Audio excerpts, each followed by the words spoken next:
vêtu par la blancheur infernale du jour, vêtu par la blancheur infernale du jour. We weren't really aware whether or not we were going to be able to do this film in Portland. We didn't, because we just never really attempted to sort of get the actors locally. So we had an open casting call, and all these kids showed up, and we put them on tape. And after about a week or so, Mally Finn was the casting director. After about a week, we were really happy with the different characters that we sort of had found.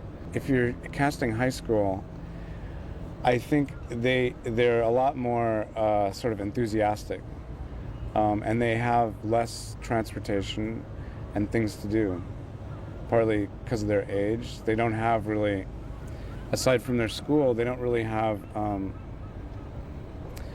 they have activities, but they sort of are stuck in a weird, it sort of adds to their dilemma.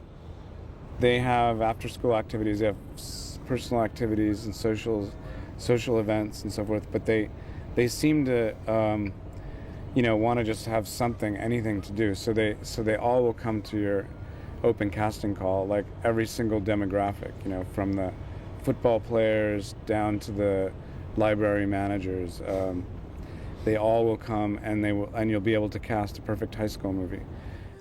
I'm writing this a little out of order. Sorry, I didn't do so well in creative writing, but I'll get it all on paper eventually.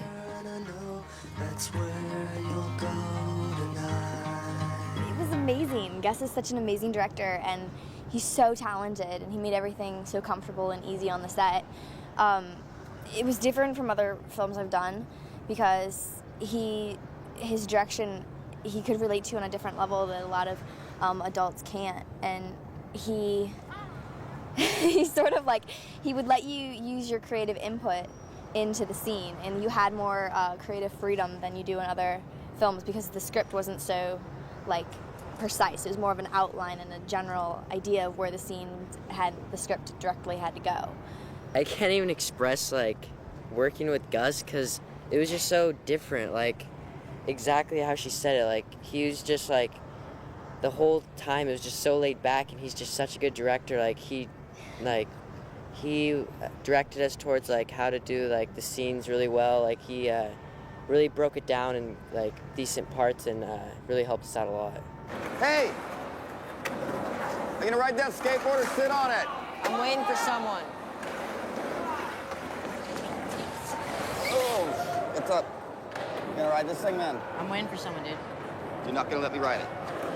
I'm waiting for someone. What's up, guys? There's dead bodies buried here underneath the cement. Isn't that right? Yeah, that's true. I'm gonna tell you what. Let me ride the board. If I don't come back, you can have the little hottie right here. All right. Is she cute? We have friends who are skaters. We have friends who make skate movies. It's kind of, to me, it was surprising. It was very much like making rubber-proof fence. That you have to have.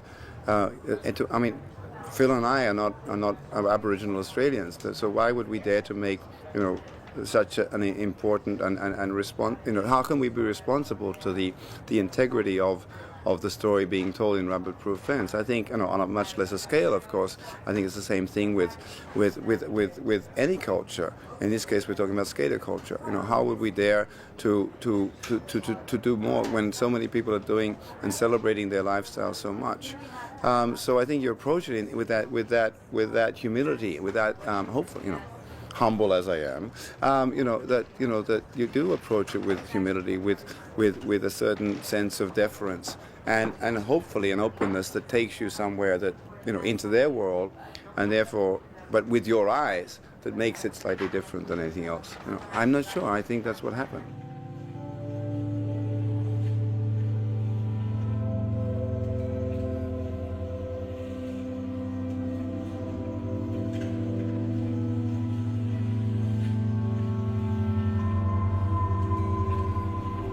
one of the things, one of the research I did as I was writing the book was I just watched a million skate videos. And as I watched those kids fall off of those stairs, fall down railings, fall off bridges, I couldn't believe, like if I had a kid, I would freak out. I would like chain him to the stairwell. I wouldn't let him anywhere near like a skateboard. And I grew up out west in Oregon, and we would watch rodeos when we were kids, and we would just, how could you dare sit on that pole and get all your bones in your body broken? But that's the way the skateboarders are. They're fearless. They're absolutely, and I think that's, I'm just blown away by it. And I always think of the parents, and I think of like, how could they, not to mention if you actually commit a crime or murder someone at the scary skate park, but just the physical danger of skateboarding, it blows me away. I can't believe that they do it. Teenagers, I think they have a fresh view. They have the capacity to change. Teenagers bring the change into the language. They're the ones who invent new languages and invent new words that then later every generation has kind of a new way of seeing the world, a new way of thinking about things. I think that I actually think the kids now are much sort of smarter and more socially responsible than my generation. My generation was like the punk rock generation, where we just destroy everything. That's all we ever thought to do, And I think the kids today are actually kind of smart, and I actually have a lot of confidence in them. Teenagers experience love for the first time. They experience like the great disappointments of life for the first time, and it's so touching and so heartbreaking. To me, it's a very natural, dramatic scenario. And also, I seem to have an odd gift. That seems to be, I've kind of written things in a lot of different areas, and those books seem to really speak to people. So obviously I have some arrested development problem or something, so that this is where I should be. So that's what I do. And I think Gus maybe has a little of that also. He hasn't done a million teen things, but some of his best work has been through the eyes of a teenager. And I remember seeing Elephant and thinking that he really, so rarely do you see anything involving teenagers that feels right or feels accurate. And when I saw Elephant, I just felt like he totally understands. And that even inspired me more to hope that I would be able to work with him at some point.